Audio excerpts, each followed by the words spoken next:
Shalom bien-aimés dans le Seigneur qui me suivait sur les avertis. Que le Seigneur notre roi Yeshua HaMashiach vous bénisse abondamment. Nous voulons aujourd'hui continuer la série Le verset utilisé pour manipuler l'Église.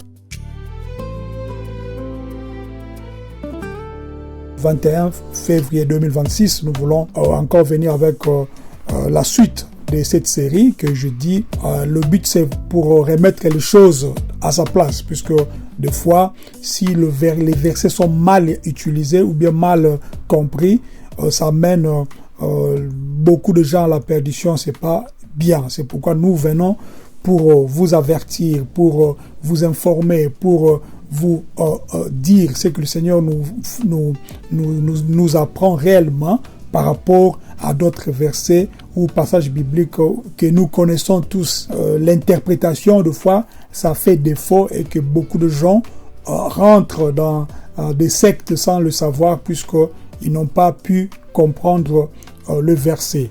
Aujourd'hui, nous allons prendre l'épisode 2. Nous voulons parler sur ne jugez point.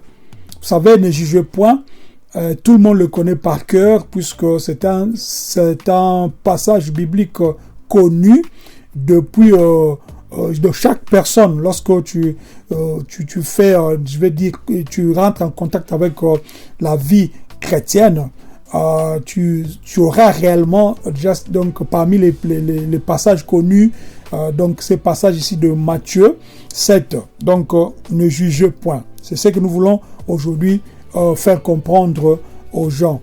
C'est pourquoi le titre c'est qu'est-ce que signifie réellement ne juge point? C'est ça le titre de cet épisode. Nous prions que le Seigneur puisse nous aider à réellement parler de sa part, puisque la Bible dit que c'était poussé par le Saint-Esprit que les hommes ont parlé de la part de Dieu, que l'Esprit de Dieu puisse parler à nous et que toi qui m'écoutes, que tu puisses être connecté spirituellement pour que quelque chose que je vais faire sortir ici puisse donner la vie. Puisque le but de cette émission, ou bien de ces émissions, c'est pour vous donner la vie du Christ, la vie de Hamashiach, afin que le Messie, Mashiach qui est en nous, puisse réellement grandir aussi dans vos vies et pour que vous puissiez atteindre le niveau ou bien la maturité spirituelle. C'est pourquoi il est très capital. Lorsque nous donnons des messages pareils, tu dois avoir l'habitude d'écrire d'autres choses que tu penses qui pourront t'échapper après. Tu vois, tu dois écrire ça pour que ça reste, n'est-ce pas, dans un carnet quelconque. Tu peux toujours revenir et puis lire ça pour que ça soit imprégné, je vais dire, même dans ton âme ou dans ton esprit pour que tu puisses avancer. Que le Seigneur puisse t'aider. Ce n'est pas un hasard que tu sois devant ton téléphone, ta télé ou bien dans ta voiture en train de conduire, que tu suives ces messages, que le Seigneur te bénisse abondamment. Et à la fin de ces messages, comme je vous dis souvent, quand tu écoutes le message, quand tu as compris le message, donne aussi à d'autres gens, partage à d'autres gens qui sont sur ton téléphone. Tu n'as même pas besoin de te déplacer, partage ça, puisque c'est ça qui fait que ce que nous sommes en train de faire, que ça puisse atteindre, n'est-ce pas, le maximum de personnes qui sont dans ces mondes. Que le Dieu de notre salut, Yeshua HaMashiach, soit loué. Matthieu 7. Je commence par le verset 1. Ne jugez point afin que vous ne soyez point jugés, car on vous jugera du jugement dont vous jugez, et l'on vous mesurera avec la mesure dont vous mesurez. Pourquoi vois-tu la paille qui est dans l'œil de ton frère et n'aperçois-tu pas la poutre qui est dans ton œil? Ou comment peux-tu dire à ton frère ou à ta sœur, laisse-moi ôter une paille de ton œil, toi qui y a une poutre dans le tien? Hypocrite, ôte premièrement la poutre de ton œil et alors tu verras comment ôter la paille de l'œil de ton frère ou de ta sœur. Alors, d'abord, ce message, c'est Yeshua qui parle. C'est Yeshua qui parle. Le contexte principal, c'est que Yeshua faisait un sermon sur la montagne. Alors, il commence par ces phrases-là, ne jugez point, afin que vous ne soyez point jugés. Il explique même, plus tard dans le verset, comme je viens de lire dans le verset donc 2, pour nous dire que le jugement que nous utilisons envers les autres sera appliqué à nous-mêmes. Donc, avant de corriger quelqu'un, il faut retirer la poutre, ou il faut d'abord te corriger toi-même de tes propres défauts. Et aussi, il condamne à la fin l'hypocrisie. Et c'est ça ce que nous voulons réellement voir aujourd'hui. En hébreu, ce terme juger, c'est shafat, qui veut dire faire un procès, ou prononcer un verdict, ou bien décider d'une sentence. Mais nous allons voir ça plus tard. Avant d'aller, je vais d'abord prendre encore un passage biblique. Jean chapitre 7, verset 24 nous dit ceci. Ne jugez pas selon l'apparence, mais jugez selon la justice. Retenez ça. Ne jugez pas selon l'apparence, mais jugez selon la justice. Et j'ajoute juste encore un autre passage biblique dans 1 Corinthiens chapitre 5 verset 12. La Bible me dit: qu'ai-je en effet à juger ceux du dehors? N'est-ce pas ceux du dedans que vous avez à juger? Pour ceux du dehors, Dieu les juge. Ôtez le méchant du milieu de vous. Et j'ajoute un dernier passage, Éphésiens chapitre 5, verset 11, nous dit ceci. Examinez ce qui est agréable au Seigneur. Et ne prenez point part aux œuvres infructueuses des ténèbres, mais plutôt condamnez-les. Frères et sœurs, ces versets bibliques aujourd'hui dans l'Église ou parmi les enfants de Dieu, pour ne pas dire dans les assemblées, c'est un verset déjà plus puissant. C'est un verset très puissant, un verset qui spirituellement menace beaucoup de gens. Ne jugez point. Dès que quelqu'un pose une question, ou bien je vais donner un exemple. Quand nous étions encore dans des assemblées dites églises, lorsqu'il y avait des choses, des dérapages, si tu essayes de poser une question pour connaître, pour savoir comment est-ce que cela est arrivé, on vous répond, ne jugez pas. Dès que tu veux dénoncer un péché, les gens vont dire, tu n'as pas l'amour.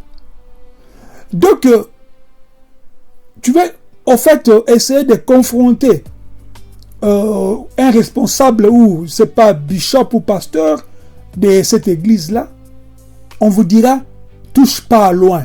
Et résultat, le péché n'est plus repris, le péché devient normal. Et les erreurs deviennent tolérées, comme on peut dire. Et au fait, la manipulation dans ces églises-là devient normalisée. Et quand tu viens avec de vérité, tu deviens suspect. C'est-à-dire, les gens vont commencer à dire que peut-être il veut quitter ici, c'est pourquoi il veut semer donc du désordre.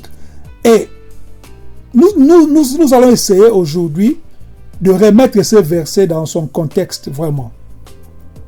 C'est très important, puisque comme je dis, nous ne voulons pas que ce genre de versets soit mal interprété pour manipuler les gens, soit mal interprété pour aller même à côté de l'évangile. Nous voulons vous donner le contexte biblique afin que ce contexte biblique vous aide aussi à comprendre d'autres choses. Certes, il y a beaucoup de versets qui sont mal interprétés pour manipuler tout ça, mais nous allons au fait essayer de prendre des versets connus tels que Matthieu 7, ne jugez point. Écoutez, selon le contexte de ces passages, Yeshua n'a jamais interdit le discernement. Et quand on juge, avant de juger, on discerne. On voit, on peut au fait donner son avis par rapport à ce que nous sommes en train de voir. Yeshua ici, il n'a jamais interdit le discernement, mais il a plutôt interdit l'hypocrisie. C'est très important.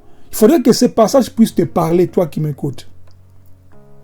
Yeshua n'a jamais interdit que tu puisses réfléchir, discerner. Mais ce que Yeshua a interdit, c'est d'être hypocrite dans ta démarche. Écoutez, Matthieu 7, 1, 2, ne jugez point, afin que vous ne soyez point jugés, car on vous jugera du jugement dont vous jugez. C'est clair. Beaucoup s'arrêtent ici, mais la Bible ne s'explique jamais par un demi-verset. Non. Parce qu'il faut toujours continuer. Au verset 3, pourquoi vois-tu la paille dans l'œil de ton frère et n'aperçois-tu pas la poutre dans ton œil? Et si on saute vers verset 5, on voit « Ô hypocrite, ôte premièrement la poutre de ton œil, et alors tu verras comment ôter la paille de l'œil de ton frère ou de ta sœur. » Donc Yeshua ne dit pas qu'il faut laisser la paille comme ça. Non, il ne dit pas ça. Il ne dit pas que si tu trouves quelqu'un dans un péché, et toi aussi tu dois dire à la personne, continue comme ça, comme moi aussi je fais le péché. Non, c'est pas ce que Yeshua a dit. Yeshua n'a pas dit que lorsque tu trouves quelqu'un en train de prendre de l'alcool et gâcher sa vie, tu puisses dire que non, c'est sa vie, je ne veux pas entrer. Ou lorsqu'une personne trompe sa femme ou son mari, et toi tu dis non, moi je ne veux pas entrer dans ces histoires-là, c'est pas ce que Yeshua a dit. Ça n'a rien à voir avec ce que Yeshua a dit. Yeshua dit ceci: commence d'abord par toi, puis aide ton frère. N'est-ce pas, je donne souvent, ou bien je vous répète souvent, lorsque nous sommes dans l'avion, donc lorsque vous traversez, non, même déjà au début, lorsqu'ils expliquent par rapport au masque, tout ça, ils disent que avant de mettre la masque à une autre personne, même si c'était ton enfant, mets d'abord la masque sur toi. Pourquoi? Puisque si toi tu perds connaissance, lorsqu'il n'y a plus d'oxygène, lorsqu'il n'y a plus d'oxygène, lorsque tu perds connaissance, ton enfant aussi va mourir. C'est pourquoi il est toujours important de mettre d'abord ta masque avant d'aider l'autre. Ou bien, lorsque Yeshua dit « aime ton prochain comme toi-même », ça veut dire que l'amour doit commencer par ta propre personne. Tu dois d'abord aimer ce que tu es. Tu dois accepter ce que tu es. Et ensuite, quand tu le feras, tu vas aimer l'autre facilement. Quelqu'un qui ne s'aime pas, c'est difficile d'aimer l'autre. C'est pourquoi Yeshua dit ici que tu dois commencer d'abord par toi avant de juger une personne, avant de réprimander quelqu'un. Le problème n'est pas la correction, non, c'est pas ça. Le problème, c'est plutôt l'hypocrisie. L'hypocrisie, surtout l'hypocrisie dans ce qu'on appelle enfant de Dieu. Tu commets des péchés, tu es adultère, tu es voleur, tu es menteur, mais tu prêches aux gens de laisser à faire à faire des choses que toi tu fais. Tu essayes de prêcher aux gens les choses que toi-même tu es incapable de laisser. Tu essayes de prêcher les gens les choses que toi-même tu es incapable, n'est-ce pas, d'arrêter à faire. C'est pourquoi il est très capital, même lorsque tu te dis pasteur, prophète, apôtre, évangéliste ou docteur, tu dois être capable d'avoir laissé d'autres choses avant même de commencer à prêcher par de la part de Dieu. Puisque tu dois être un modèle pour les autres aussi. Si tu n'es pas un modèle pour les autres, alors tais-toi. travaille sur toi, travaille sur ta personnalité, travaille sur ton esprit, travaille sur ton âme, travaille sur ton évolution spirituelle avant de venir devant pour parler de la part de Dieu. La Bible dit que c'était poussé par l'esprit que les hommes ont parlé de la part de Dieu. C'est pas poussé par les idées, les idéologies, la technologie, ou c'est pas comment on dit ici, la philosophie, c'est pas ça, ou la théologie. C'est poussé par l'esprit que les hommes ont parlé de la part de Dieu. Donc si tu n'es pas poussé par l'esprit, tais-toi, ne parle pas. Pourquoi? Puisque tu vas commettre donc pas seulement l'erreur de parler, mais tu vas être comment dire, tu vas être jugé doublement, puisque d'abord tu parles au nom de Dieu sans mandat.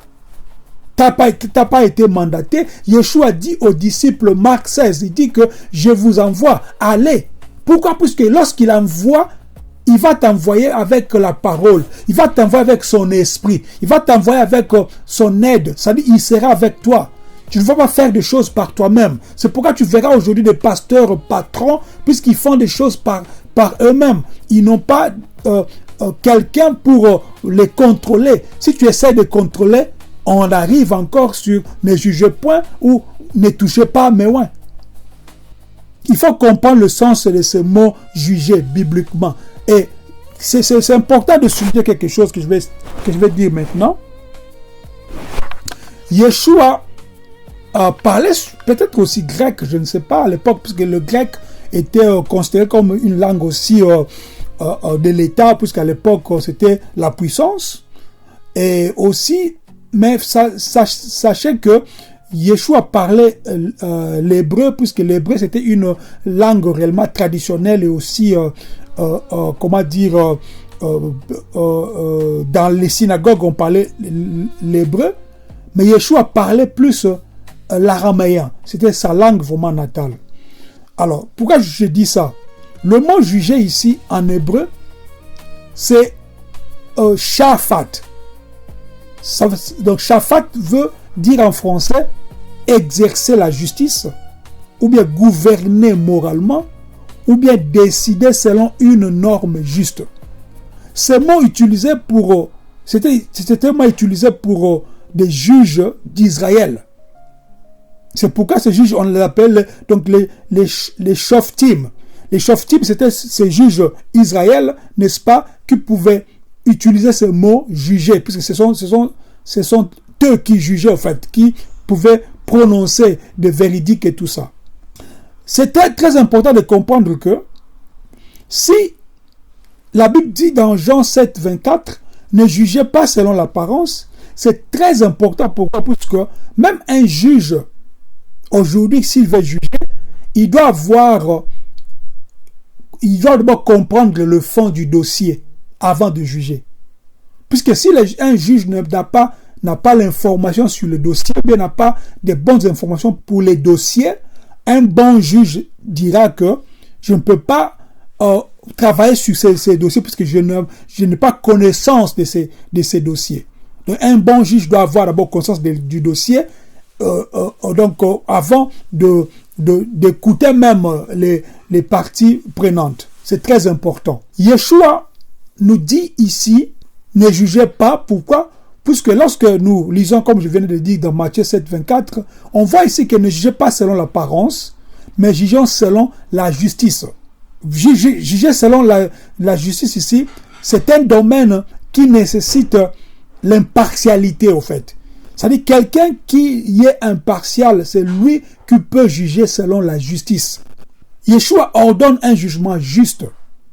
Il interdit seulement le jugement charnel, c'est-à-dire qu'il reste, regarde comme celle-là est habillée. Ou bien il te dit, ou bien les gens qui jugent, regarde comment est-ce qu'ils parlent, regarde comment est-ce qu'ils chantent, regarde comment est-ce qu'ils marchent. Ce sont des jugements d'apparence. Ce n'est pas de ces jugements-là que Yeshua veut. Il veut un jugement équitable, un jugement selon vraiment le cœur. Et pourtant, pour juger un jugement venant du cœur, tu ne dois pas être toi-même dans les mêmes erreurs. Il faudrait que les erreurs que tu as puissent être réellement mises à nu pour que tu puisses avoir la légitimité de juger. C'est pourquoi la Bible dit quelque part, les justes jugent de tout. Si tu te dis que tu es juste, là tu peux juger donc de tout. Pourquoi? Puisque tu ne jugeras pas selon ton orgueil, tu ne jugeras pas selon l'apparence. Comprenez-moi bien. Ces versets, Yeshua interdit le jugement charnel, il interdit le jugement orgueilleux, il interdit le jugement destructeur. C'est-à-dire que tu juges quelqu'un pour les détruire, pour les tuer, pour les condamner. C'est ce que Yeshua refuse. Alors, 1 Corinthiens chapitre 5, verset 12, on avait lu ça. La Bible dit, n'est-ce pas ceux du dedans que vous avez à juger? Paul ne parle pas du monde d'abord. Il parle de l'Église. Moi, je pourrais même dire ceci. Juger du dedans, ça peut être aussi interprété, ce que je dis maintenant, c'est-à-dire, tu te juges toi-même d'abord, au-dedans de toi. Je sais, Paul parlait du monde. Mais moi, je dis que, c'est-à-dire, avant de juger une personne, il faut d'abord juger ce qui est en toi-même. C'est-à-dire, tu te juges toi-même. Et aussi, lorsque tu vas le faire, tu seras capable maintenant de voir clair. C'est-à-dire, du dedans que nous devrions juger, ça commence par toi-même qui m'écoutes. Comment est-ce que tu te comportes lorsqu'il n'y a personne tout autour de toi? Qu'est-ce que tu fais lorsque les gens ne te voient pas? Comment est-ce que tu médites pour l'autre? Comment est-ce que tu fais lorsque quelqu'un te fait quelque chose de mal devant toi? Comment est-ce que tu te comportes lorsque tu es loin de ton milieu habituel? C'est de ça que nous devons d'abord commencer. Paul ne parle pas d'abord du monde. Pourquoi? Puisque le monde est loin. Il faut parler par toi-même, l'Église. Puisque l'Église, c'est toi. C'est lui qui m'écoute ou celle qui m'écoute en ce moment. Si une Église refuse de juger le péché, cette Église-là va abandonner les brebis comme ça. Cette Église-là va commencer même à protéger les loups. Je vois ça même dans ce que nous voyons comme des assemblées par-ci, par-là.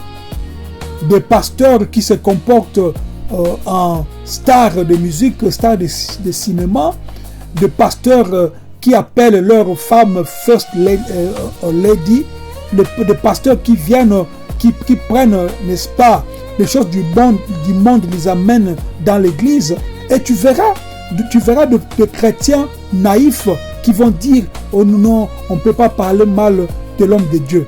Mais qui te dit que c'est un homme de Dieu? La Bible nous dit qu'on reconnaît un arbre à ses fruits. Si les fruits ne sont pas, les fruits attendus, nous ne pouvons pas, au fait, continuer à dire que ça c'est un manguier lorsque nous voyons que ça donne du papaye. C'est très important, il ne faut pas être naïf, il ne faut pas avoir peur.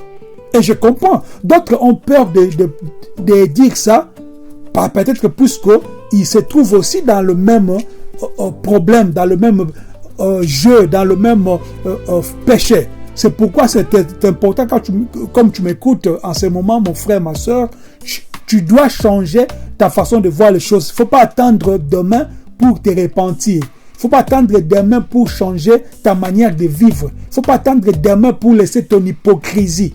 Il faut laisser ton hypocrisie aujourd'hui et cela va te donner, tu seras libre même dans ton cœur de prêcher, de parler de la part de Dieu. Il ne faut pas vouloir protéger les loups et pour, n'est-ce pas, dire que non, on ne doit pas parler mal de l'homme de Dieu. Si tu le fais, tu attristes le Saint-Esprit, c'est pas bien. Ephésiens 5:11 nous dit dénoncer les œuvres infructueuses des ténèbres. Dénoncer, ce n'est pas haïr. C'est pourquoi j'ouvre une parenthèse. Il y a quelqu'un qui est, au fait aussi des vidéos, tout ça. Il fait des vidéos, il parle soi-disant de la part de Dieu. Lui, il part même loin pour dire, pour se bagarrer, il va se bagarrer. Non, ça n'a rien à voir avec tout ça. Tu ne peux pas commencer à haïr des gens puisqu'ils font des péchés. Parce que le péché, c'est quelque chose de l'extérieur. C'est-à-dire c'est quelque chose qu'une personne peut, être influencée par le démon. Il faut plutôt prier pour la personne, si tu peux le faire. Il faut plutôt prêcher, donc dire à la personne de laisser la vie qu'il est en train, ou qu'elle est en train de mener, puis cette vie pourra la mener à la mort, puisque le péché, c'est les guillons de la mort. Il faut dire aux gens la vérité. Il faut pas au fait, traumatiser des gens. Il ne faut pas venir avec des messages qui vont faire peur aux gens. Il ne faut pas venir avec des messages pour attaquer des gens. On n'est pas là pour se bagarrer. On n'a pas à combattre contre la chair ni le sang, mais c'est contre les esprits que nous combattons. Or, lorsque tu combats contre les esprits, tu dois entrer dans la dimension spirituelle. Et la dimension spirituelle a un langage. Il n'y a pas de langage de si tu veux, je peux même te taper. Non, il n'y a pas de langage comme ça. Vous savez qu'il y a un passage lorsque l'ange Michael voulait prendre le corps de Moïse et le diable l'empêchait, tout ça. Et la Bible dit que l'ange n'a pas tenu de langage injurieux envers le diable. Ce n'est pas dit que l'ange n'était pas capable donc de le faire, puisque du fait déjà que la Bible mentionne cela, ça veut dire qu'il faut avoir la maîtrise de soi. Si tu as une mission, si Dieu te dote d'une mission de sauver l'humanité, la première chose que Dieu va te donner, c'est quoi? C'est l'humilité d'abord, et puis aussi, il va te donner le cœur d'un père. Or, aucun de vous, étant papa, peut jeter son enfant puisque son enfant a commis quelques erreurs ou bien des erreurs. N'est-ce pas le père qui avait distribué le bien à ses enfants? L'un est parti avec ses biens pour les gaspiller, mais quand il n'avait plus rien, il est revenu à la maison, on a même fait une fête pour lui. Comprenez ceci, c'est très important. La Bible nous dit de dénoncer les œuvres de ténèbres. La Bible ne nous dit pas d'haïr. Et dénoncer, c'est aimer assez pour ne pas laisser mourir. Si quelqu'un fait quelque chose qui n'est pas bien, à force de dénoncer cela, ça va l'aider à écouter peut-être et à laisser la chose qu'il est en train de faire pour ne pas tomber dans le piège du péché ou mourir. C'est très important. Il y a des exemples comme ça dans la Bible concrets, tels que entre Nathan et David dans 2 Samuel 12. David était roi, puissant, et Nathan voulait confronter, n'est-ce pas, donc David. Sans jugement, il n'y a pas de repentance. Sans jugement, il n'y a pas de restauration. Le jugement juste avait fait quoi? Avait sauvé David à l'époque. C'est très important. Parce qu'il faut comprendre ces choses ici. Pierre et Paul, ils ont eu des problèmes. Je pense, nous sommes dans Galates 2. Pierre agit mal publiquement et Paul le reprend aussi publiquement. Ce n'est pas pour le détruire, mais c'est pour lui dire que non, ne sois pas hypocrite. Il faut rester comme tu es, avec tes défauts, avec tes fautes. On ne dit pas que oui, comme le frère Kashish a dit ça, je vais commencer à continuer avec mes défauts. Non, je n'ai pas dit ça. Si tu as quelques péchés en toi, il faut accepter cela pour changer et laisser. C'est-à-dire laisser ses péchés, abandonner ses péchés. Alors, il ne faut pas faire des choses en te cachant, puisque tu penses que les gens ne te voient pas, mais Dieu voit tout. Dieu peut te voir même si tu te caches. Pierre avait mal agi publiquement, Paul le reprend aussi publiquement. Donc l'onction n'a jamais protégé Pierre contre la correction. Non. On a corrigé Pierre, c'est très important. Et Yeshua lui-même déjà dans Jean 8, là je suis en train de donner des exemples bibliques par rapport au jugement, par rapport aux dénonciations, par rapport aux condamnations. Yeshua lui-même dans Jean 8, je disais, à la femme adultère, qu'est-ce que Yeshua dit? Il pose d'abord la question, où sont partis ceux-là qui t'ont condamné ou qui te jugeaient, qui te condamnaient? La femme dit qu'ils sont partis. Et Yeshua dit, je ne te condamne pas aussi. Mais il ajoute, va et ne pêche plus. C'est ça ce que Yeshua veut dire par rapport au jugement. Tu fais un jugement, mais un jugement qui ne va pas tuer la personne, mais il a un jugement qui va sauver la personne. Et quand on sauve une personne, on donne une bonne alternative, de façon que la personne ne puisse plus rentrer dans les mauvaises choses. Que la personne puisse grandir spirituellement, que la personne puisse grandir, avoir la maturité et qui vont faire de lui une bonne personne qui va aider d'autres gens aussi. L'esprit de la multiplication. C'est très important. Yeshua n'a pas condamné, mais il a exigé une transformation à la femme. Va et ne pêche plus. Je te dis ça aussi aujourd'hui, mon frère, ma soeur. Si tu as peut-être commis quelque chose de mauvais, ne pense pas que Dieu n'a pas vu ça. Dieu voit tout. Toi-même, tu sais dans ton cœur, après avoir commis ce que tu as commis, que tu n'étais plus à l'aise. Agenouille-toi, demande pardon, fais une repentance réelle, une repentance sincère, mais ne pêche plus. C'est très important. Si vous comprenez mal ces versets de Matthieu 7, ça peut amener beaucoup de problèmes dans votre vie, même spirituelle. Ce verset est mal compris aujourd'hui. J'avais parlé de pasteur intouchable la fois passée. Surtout ces pasteurs intouchables, ils prêchent ça devant tout le monde. Ne jugez point, Dieu seul sait. Non. En tant qu'enfants de Dieu, nous devions faire ça. Nous devions dénoncer le mal.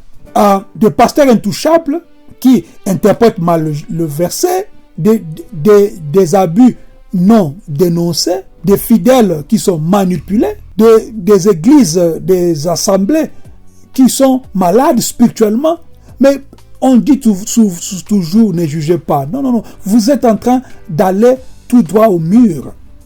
Comme Yeshua dira, laissez les morts enterrer les morts. Il ne faut pas confondre l'amour et le silence. Il ne faut pas laisser que le péché devienne normal. Non.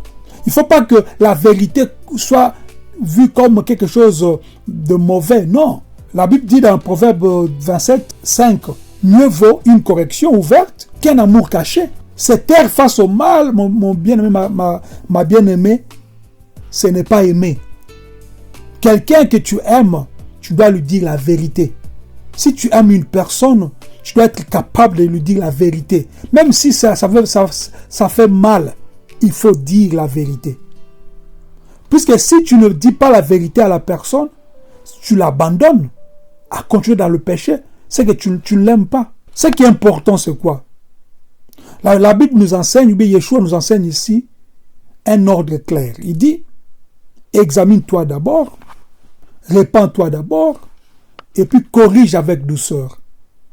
Cherche la restauration, mais pas l'humiliation. Quelqu'un t'a fait quelque chose de mal, je vais faire une vidéo pour les dénoncer. Non, c'est pas ça. C'est pas ça.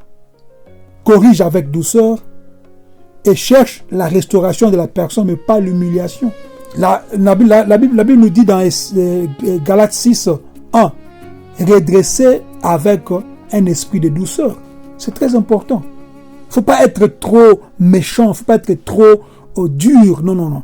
Tu peux être catégorique à toi-même selon ce que tu vis, selon ce que tu es, selon ta propre discipline. Oui, je peux comprendre. Mais ne fais pas cela à d'autres qui sont faibles. Il faut que ceux qui sont forts puissent relever ceux qui sont faibles. Soutenir celui qui est faible, qui se trouve dans la faiblesse, pour l'aider, n'est-ce pas, à atteindre le niveau. Et toi aussi qui es dans la faiblesse, accepte la correction, accepte qu'on te dise la vérité. C'est très important. L'essence réelle de ce passage, dans sa dimension spirituelle, ça veut dire ne pas condamner. Il ne faut pas condamner. Il ne faut pas prononcer une sentence sur des choses que tu vois comme ça, apparemment. Et il faut reconnaître que seul Dieu connaît le cœur. Tu peux voir quelqu'un comme ça qui parle mal, qui se comporte selon toi mal, mais Dieu dit que celui-là, c'est l'homme selon mon cœur. Yeshua met l'accent sur l'humilité, la miséricorde, la conscience de nos propres fautes. C'est ce que Yeshua veut. Mais Yeshua n'interdit pas de discerner le bien du mal. C'est ça aussi le jugement. Juger selon la justice dans Jean 7. Corriger quelqu'un avec douceur, c'est très important. Il faut le corriger avec douceur. Et puis alerter en danger si tu vois par rapport à ce que tu es en train de... C'est la personne qui est devant toi est en train de faire, mais de commettre comme péché. Il faut lui dire toujours qu'il faut savoir que le péché, c'est le guillon de la mort. Si tu es sous l'emprise du péché, du diable, tu vas perdre ta vie ici-bas et aussi ta vie éternelle sera en fait dans l'enfer, pas dans le royaume de Dieu. Ne pas juger du tout, c'est pas aussi biblique. Non, il faut juger, mais juger avec douceur. C'est-à-dire, mais il faut pas condamner. Il faut pas juger avec orgueil. Là, c'est pas bien. Il faut juger comme un homme, comme quelqu'un qui est aussi faillible. Il faut discerner avec amour, pas discerner pour vouloir, humilier une personne, c'est pas bien. Puisque un homme sans discernement devient une proie du diable aussi. C'est pourquoi c'est très important, il faut toujours discerner. Toi qui penses que les choses que tu es en train de faire, c'est bien, mais c'est que tu oublies, ta conscience te dit souvent que ce que tu fais, c'est pas bien. Donc, discerne, répands-toi. Un croyant qui ne sait pas discerner, tu vas être manipulable. C'est pourquoi beaucoup sont manipulés aujourd'hui. Ce qui est important pour terminer, il faut que tu pries pour que le Seigneur puisse t'enlever la poutre de ton œil et afin que tu puisses le servir dans la vérité et dans l'humilité. Et aussi, demande au Seigneur de te donner un cœur pur et un discernement juste. Et aussi, avoir le courage d'aimer la vérité, c'est très important. Il faut refuser le silence complice. Il faut faire le choix de la vérité, puisque la vérité libère. Que le Seigneur nous bénisse au nom de Yeshua. Shalom.